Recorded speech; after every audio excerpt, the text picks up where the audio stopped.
She handed me a doomed project, smiled like it was a gift, and watched as it buried me. My own sister, the one who used to braid my hair before school, set me up to fall in front of an entire boardroom.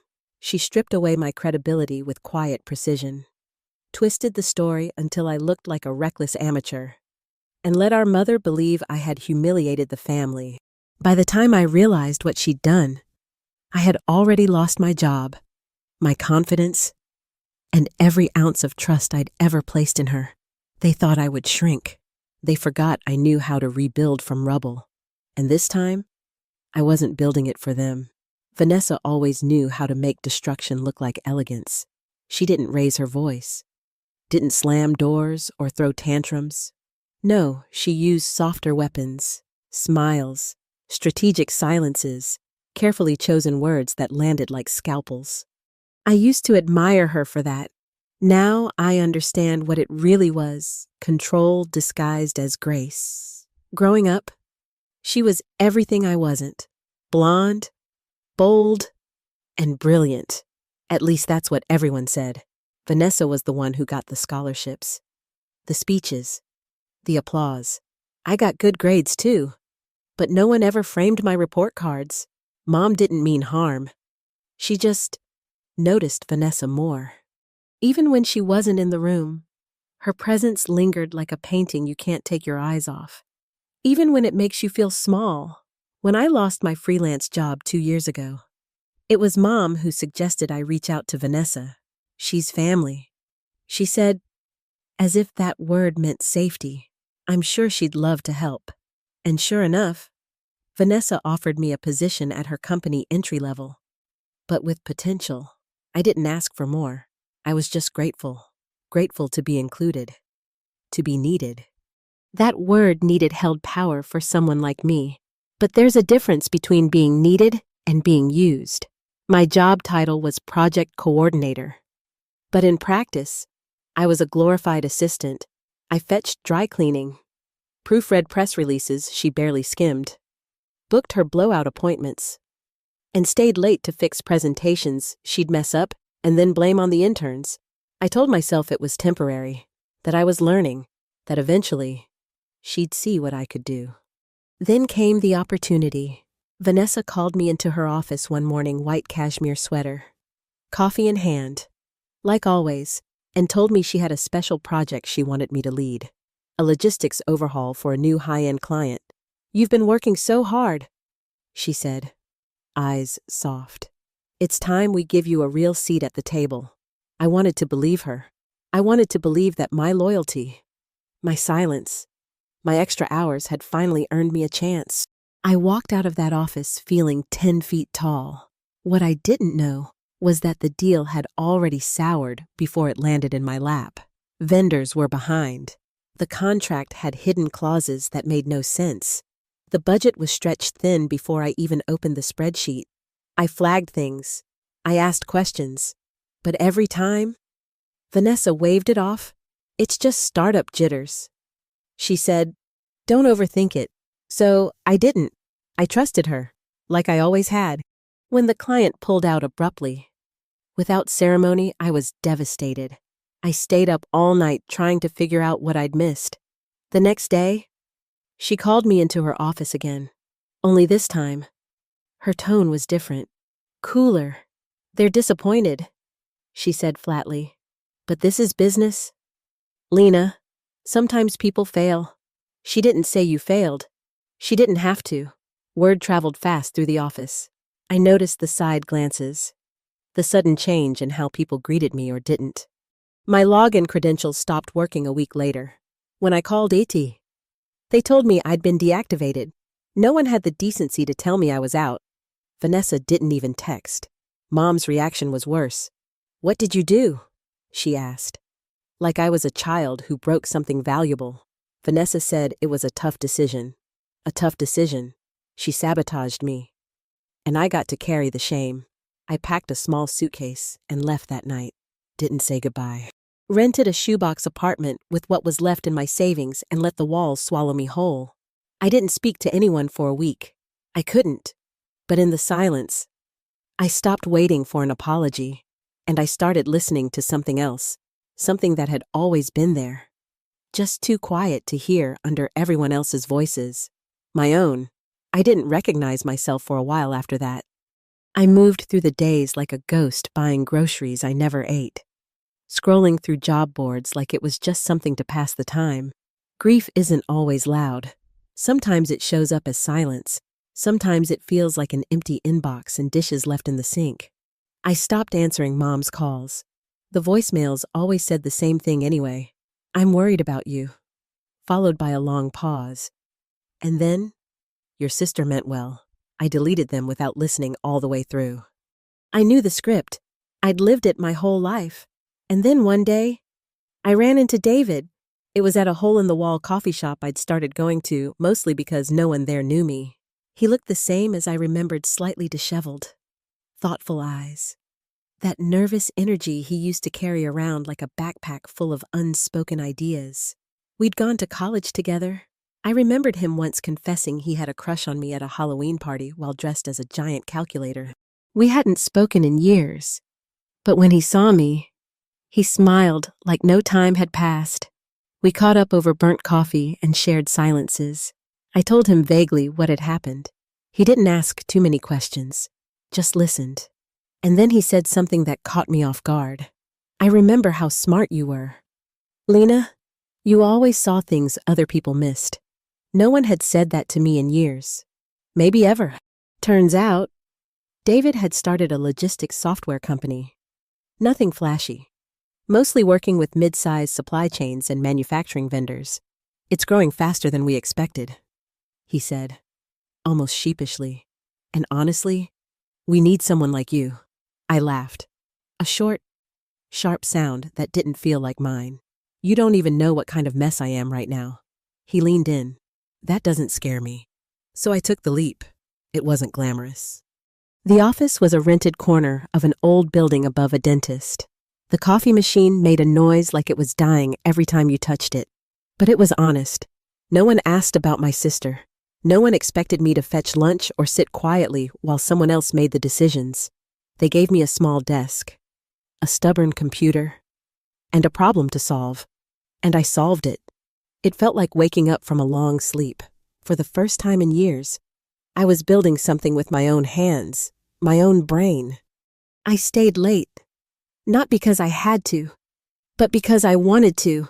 I was good at this. Numbers made sense to me. Patterns. People. I'd been managing chaos for years in Vanessa's world. I just didn't know it had value. David noticed. He started sending me to meetings, then pitches, then strategy sessions with real money on the table. Each time, I walked in afraid I'd be exposed as a fraud.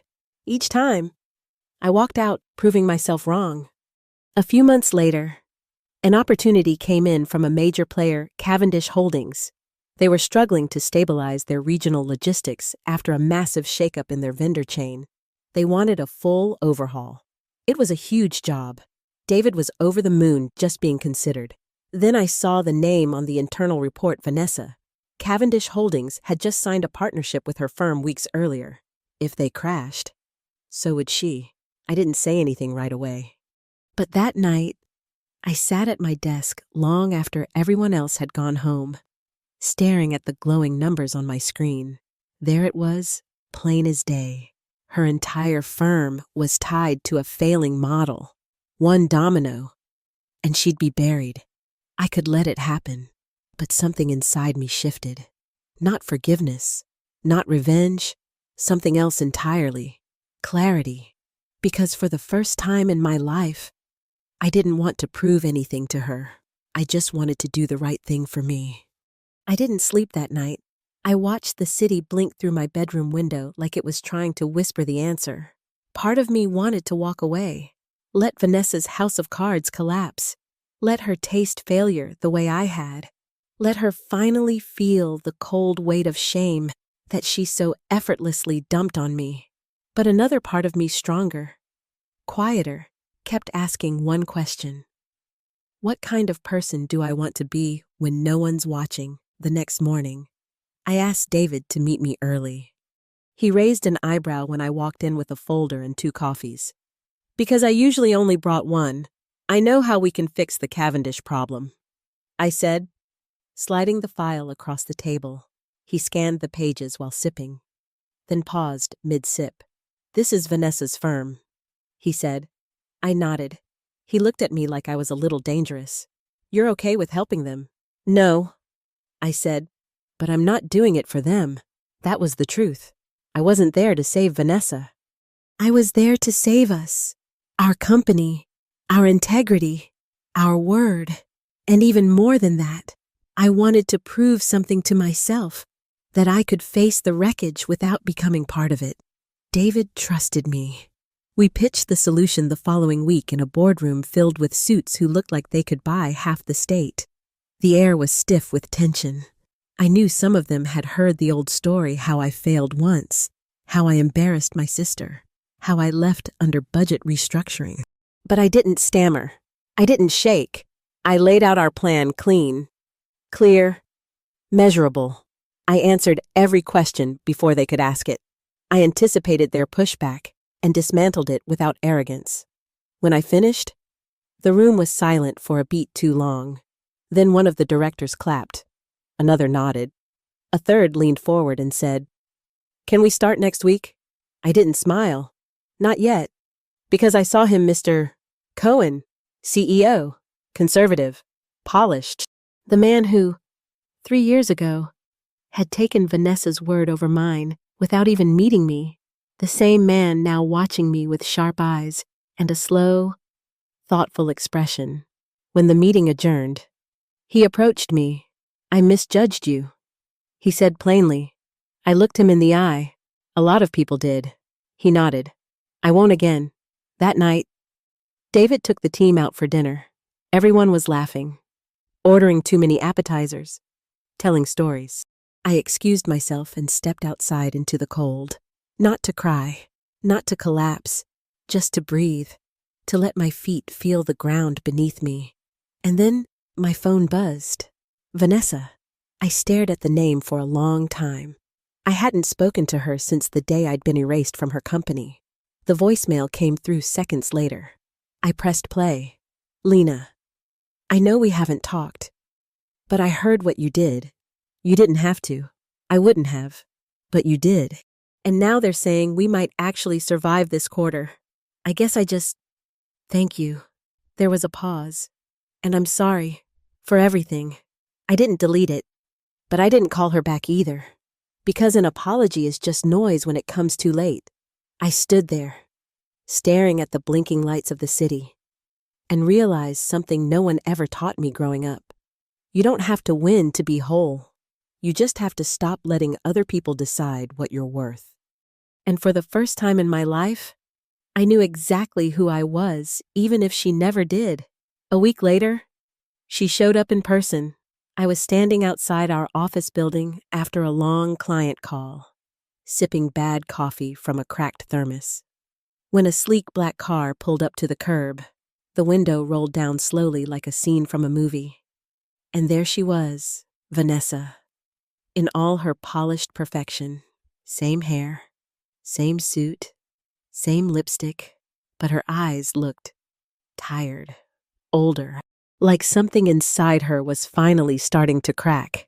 "Can we talk?" she asked. I didn't answer. I just turned and walked toward the park across the street. She followed.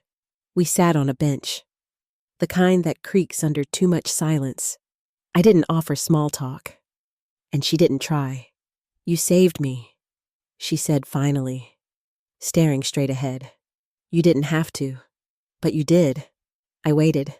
She looked down at her hands. "I should have stood up for you when the project failed. I should have told the truth." That was the first time I'd ever heard her say "should have" in relation to me. Not could have, not might have, should. I still said nothing. I think I was scared. She admitted, "Of how good you are, of what people would see if you had a real chance." I thought if I kept control, I'd stay on top. My throat tightened. But not with emotion, with clarity. I had waited my whole life for an explanation, but when it came, it didn't land like redemption. It landed like dust, weightless, already drifting away. I'm not here for forgiveness, she added. I wanted to say it. I nodded once, a gesture without promise. Then she asked the question I knew was coming. The company's a mess. I'm barely holding it together. I need your help. There it was, not even a full week after I'd saved her name in front of the very people she used to manipulate. And now she needed more, not to survive, but to rebuild, to reclaim. I took a long breath. I'll consult. I said, short term, no full return, no titles, no public announcements. Her mouth tightened. I can't hand the reins over to. You already did. I said. That shut her up. I stood to leave, but paused before walking away. This isn't about punishing you, I said. It's about protecting myself. I'm not coming back to be your shadow. For once, she didn't argue. By the end of the month, I'd sent over a recovery plan, lean, strict, no nonsense. Vanessa tried to dress it up with PR fluff and buzzwords, but I cut it all out. Either we fix the system, or we let it fall. I told her, no more illusions. Surprisingly, she listened. I held one final strategy session with her team, most of whom remembered me as the failure from years ago. This time, no one interrupted me. No one dared. A young intern, maybe 22, approached me after the meeting. She looked nervous, like she wanted to ask something, but couldn't find the words. I just wanted to say, she whispered, it's really inspiring, seeing someone like you come back stronger, someone like me. I smiled, not because I needed the praise, but because I knew what she meant. Someone who'd been written off, labeled, silenced. I'd once been her. That night, I sat in my apartment, same one, just less empty, and opened a notebook I hadn't touched in months. On the first page, I wrote, what if we taught women how to lead from the wreckage? That question turned into a plan. The plan became a program, and a year later, I opened the doors to a small leadership and mentorship space for women who had been told they were too quiet, too soft, too much. Women who had survived sisters like mine, bosses like hers. I didn't hang degrees on the wall. I hung stories, not just mine, but all the ones like it that never got told. And when Vanessa asked to donate to the program months later, I said yes, but I didn't invite her to speak. The grand opening of the center wasn't grand at all. No ribbons, no camera crews, just folding chairs, paper cups of lukewarm coffee, and a borrowed mic that cut in and out when we tested it. But the room was full women of all ages, some fresh out of college, others in their 60s, each of them carrying something they'd been told to bury. We didn't start with applause or introductions. We started with stories. One woman spoke about being passed over for a promotion by a man she trained. Another shared how her sister convinced their parents to sell the family home without telling her. A younger woman cried as she admitted she hadn't spoken in a meeting at her new job in 6 months, not because she had nothing to say, but because she didn't think anyone would listen. That was the moment it hit me. This wasn't about revenge. It wasn't about proving Vanessa wrong. It was about creating a room where silence wasn't the price of survival. When I stood up to speak, my hands trembled just a little, not from nerves, from the weight of everything it took to get there. I didn't tell them the full story of what happened with my sister. I didn't need to. I told them about loss, about being underestimated, about the long, quiet road to reclaiming your voice. I told them about the power of walking away not as a failure, but as an act of self-respect. After the talk, I was about to slip out the back when I saw her. Mom. She was sitting alone in the back row, a folded pamphlet in her lap, eyes glossy. I hadn't invited her. I hadn't even told her about the event. I don't know how she found out. But there she was, small and still in a sea of women finding their own volume. I walked over, unsure of what to say. She looked up at me and offered a watery smile. You were always stronger than I gave you credit for. It wasn't an apology, but it was something. I nodded. I had to be. She reached for my hand. I let her hold it for a moment before gently pulling away. There was no anger left in me, just boundaries. Vanessa didn't show up. She sent flowers. A generic card. "Congratulations on your new venture, Vanessa." I left it in the break room next to the recycling bin. Not out of malice. I just didn't need it. The women kept coming, week after week. Some stayed for a single session. Others stayed for months. Emma, one of our youngest attendees, asked to intern over the summer. "I want to help someone feel the way you made me feel," she said. The center grew not just in numbers, but in purpose. We added workshops, guest speakers, a community board where women could post jobs, support groups, and stories that mattered. One afternoon, while rearranging books in the resource room, I came across a notebook I hadn't opened in years. Tucked inside was a faded to-do list from my early days at Vanessa's firm. It was full of menial tasks: order almond milk, drop off blazer at cleaners, fix slide 6 of presentation my handwriting. Obedient and desperate for approval, I ran my thumb along the ink, then tore the page out and tossed it in the bin. Not because I wanted to forget, but because I finally could. I walked outside into the sun. The street hummed with life cars, dogs, neighbors arguing over a parking space. I took a deep breath and smiled. Not because everything was perfect, but because I was no longer waiting for someone else to give me permission to feel proud. Vanessa didn't break me. She revealed me, and I chose what to do with that truth. Sometimes the wounds that hurt the most don't come from strangers. They come from the people we share our blood with. A sibling's betrayal. A parent's silence. The years spent trying to earn a kind word that never came. Those scars run deep. Lena's story is one many of us recognize. Even if we never speak it aloud, we were taught that family must always be forgiven, always be followed. But what if healing means stepping away?